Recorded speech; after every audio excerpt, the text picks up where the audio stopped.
Hey, what's up, everyone? This is Drew Davis, and I want to welcome you to Learn How to See Better. It's the only podcast out there that'll actually improve your vision the longer you listen. I want to take a moment to thank you for joining me today, and I've got some great information lined up for you. So relax and tune in, because we're about to begin.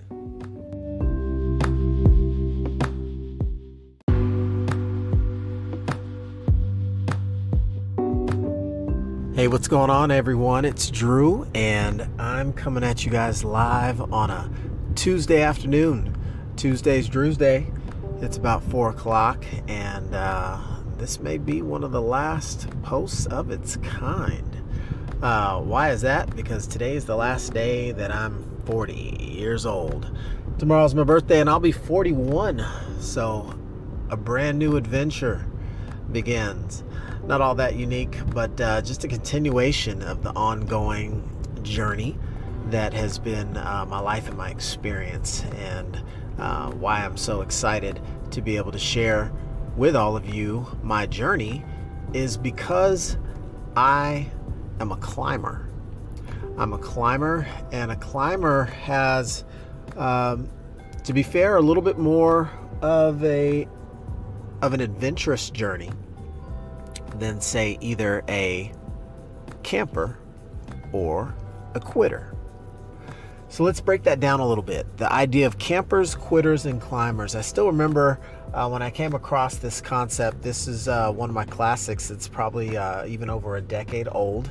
I don't recall the source of the story. I feel like I was at an event somewhere, and it was one of these weekend deals where you just get a whole bunch of goodness poured into you, and it ends up changing your mind and changing your outlook on the world, and in a lot of cases change your business. But the idea was people essentially fall into three categories, right? They're either a camper. Think of it as three people on a mountain, right? A camper, you're camping out, you get to your level and you just kind of camp out. You're a quitter. We all know what that means. Or you're a climber. Campers, quitters, and climbers. And, they're not meant to be offensive labels on anybody, but they are more descriptive of behavioral types, personality types, and really philosophies around activity. And once I learned that, a lot of things became clear to me. I realized that, one phrase that I learned when I was in 7th grade, I still remember Senior Higgins taught us this phrase in Spanish. It goes like this: Dime con quien andas y te diré quien eres. It's simply a proverb, and it means tell me who you walk with and I'll tell you who you are, right? So essentially saying people are put in a category of the company they keep, right? So why is that relevant here? Well, are you a camper, a quitter, or a climber? And if you feel like you might be torn on the answer to that, I'd say, well, take a sampling of 3 to 5 to 10 people around you that you spend the most time with. Now, since we're more critical of others, right, it's easy to go poke at, throw rocks in somebody else's glass house. How would you label them? And if you're pointing fingers at quitters, right, that may be very telling. Because that can be a little contagious. Or are you doing well and you find that you're just camping out with a lot of other campers? That's well and good, also makes you feel good, but hey, how high can you go? How far can you go? How high can you climb when you're hanging with a bunch of campers? And these are all what you determine is best for you, right? Some people say, hey, look, I'm not looking to, do that much, go that far. I'm A-okay with just okay. And you know what? That's okay, right? Spots in the world for everybody. But should you find yourself in that unique category that aspires for a little bit more, and you self-identify as a climber, then guess what? Gotta surround yourself with fellow climbers. That's the secret. It's as simple as that, right? If you're headed one way and the company keeps headed the other, it's not that difficult to say what it's going to look like in your scenario when you fast forward a little bit. Campers, quitters, and climbers.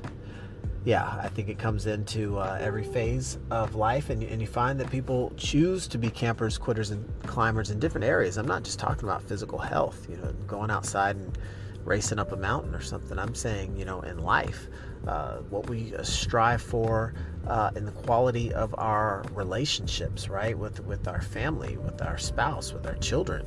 Do we camp, quit, or climb with relation to, the quality lifestyle that we want to have, whether that's monetary or experiential in nature, right? Are you climbing, or are you going to get to that next stamp on the passport? Not for the exoticness of the trip and just making it rain, but for the experience, going to the part of this beautiful earth you've never been before, right? So we can all elect in each area, where do we want to camp, where do we want to quit, and where do we want to climb? And philosophically, aligning yourself with the mentality of the climber will serve you well in so many other areas, because when you surround yourself with other climbers, you find that they climb in other areas as well, and you may have a similarity, something that's laid dormant in you for a while, and get to hanging with some climbers. You find out, wow, I had this dormant desire to do this. Or you might have philanthropic beliefs, or you might you might want to do something involved with music, and you might link up with someone that can rekindle a lost dream, or a lost little something in you that you want to still pursue.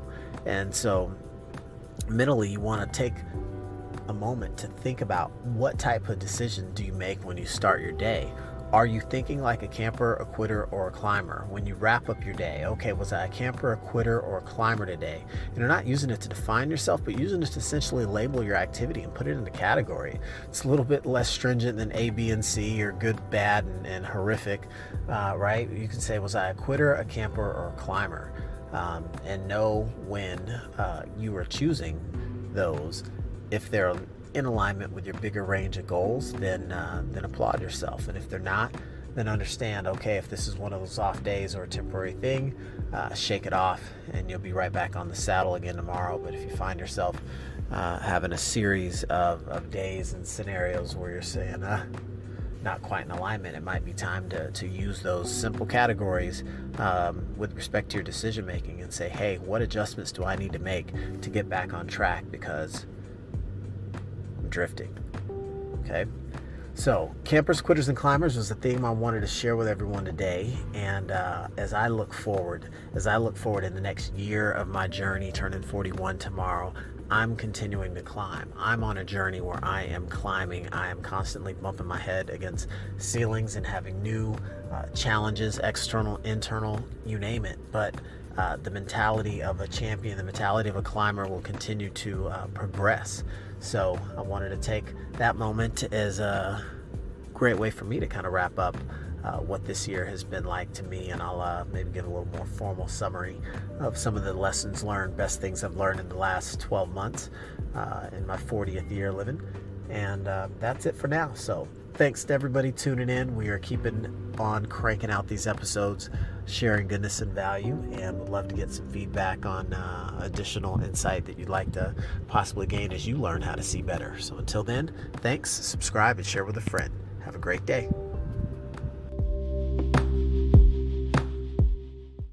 The podcast you just heard was made using Anchor. Ever thought about making your own podcast? Anchor makes it really easy for anyone to get started. It's a one-stop shop for recording, hosting, and distributing podcasts. Best of all, it's 100% free. Sign up now at anchor.fm/new. That's anchor.fm/new to get started.